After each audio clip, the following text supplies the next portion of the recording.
All right, Civilization fans and strategy masterminds, what if I told you Civilization VII is here, and it might just be the most ambitious entry in the series yet? But before you go all one more turn and sacrifice sleep for world domination, let's dive deep into this in-depth, spoiler-free review. Buckle up, because this is a 2-hour roller coaster ride through the wonders, quirks, and surprises of Sid Meier's Civilization VII. And trust me, by the end of this, you'll either be hyped to play or glad you waited for this deep dive. Oh, and stick around, because we've got some real unexpected takes on the game that might just surprise you. In this video, we'll cover everything: gameplay mechanics, new features, visual upgrades, AI improvements, diplomacy, combat, city management, and more. We'll also break down the pros and cons at the end, so make sure you stick around. And hey, if you've played the game already, let me know in the comments how your first empire crumbled. Thrived. Because let's be honest, we've all been blindsided by a surprise war declaration at least once. Plus, there's a particular new feature that had me completely rethinking my strategies. More on that later. So let's talk about Civilization VII. It's launching on PC, PlayStation 5, Xbox Series X/S, and even Nintendo Switch. This means you can literally rule the world from your couch, your desk, or that one uncomfortable airport chair that doesn't have a charger nearby. And yes, cross-pinnacle play is finally a thing, meaning no more debating with friends over which system is best. Now you can all just fight over city-states instead. But wait until you see what they've done with multiplayer mechanics. There's a twist that changes everything.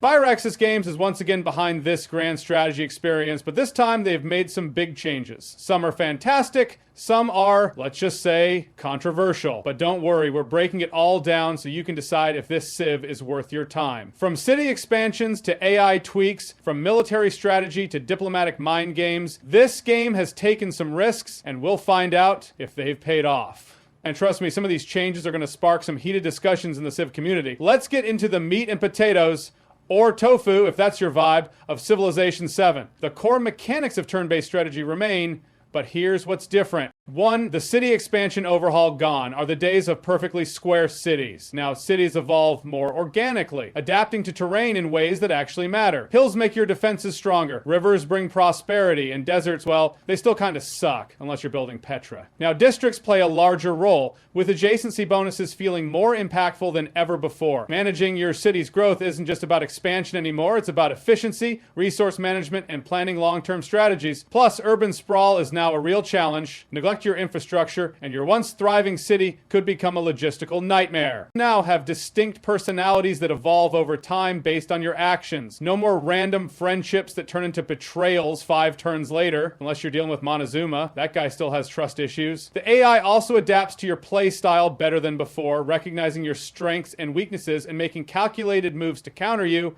Whether you're a warmonger or a peaceful diplomat, expect the AI to react accordingly. Plus, they actually negotiate like they care this time. And yes, they remember past betrayals, so if you double-cross them, don't expect an easy truce later. Way. The game introduces strategic formations, making battles less about who has the most units and more about positioning and tactics. So yeah, no more doom stacks, but no more random catapults getting picked off alone either. Additionally, siege warfare has received a major overhaul. Fortifications and defensive structures play a bigger role, making city takeovers more challenging, but also more rewarding when you succeed. Every battle now feels like a chess match instead of just a numbers game. And let's talk about naval combat. It's actually useful now. Oh, and speaking of battles, one feature had me completely rethinking my war strategies, but we'll get to that in just a bit. All right, let's talk about the glow up. Civilization VII isn't just smarter, it's prettier. Landscapes are more detailed, cities feel alive with actual movement, and lighting effects make sunrise over your empire feel majestic. From bustling markets to towering monuments, every detail adds to the immersion, making you feel like you're overseeing a real civilization. And that UI, sleek and way more user-friendly.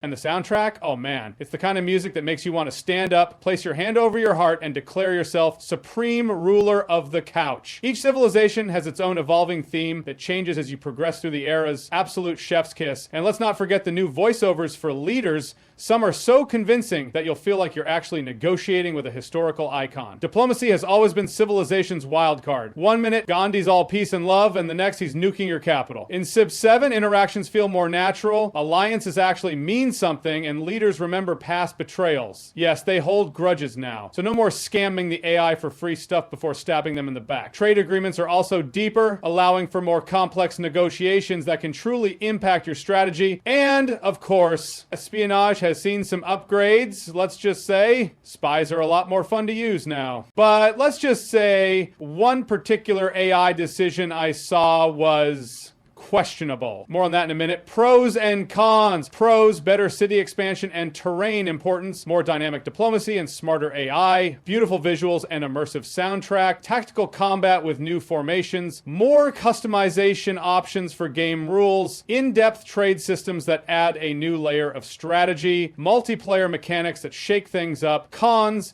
AI still has some what were they thinking moments. Some mechanics feel overcomplicated for casual players, minor balance issues in late game scaling. Naval combat is better, but still not perfect. So, is Civilization VII worth it? If you love strategy games, absolutely. Now before you go, check out our Eternal Strands review. Trust me, you don't want to miss it. And hey, don't forget to like, subscribe, and drop a comment on your favorite Civ moment.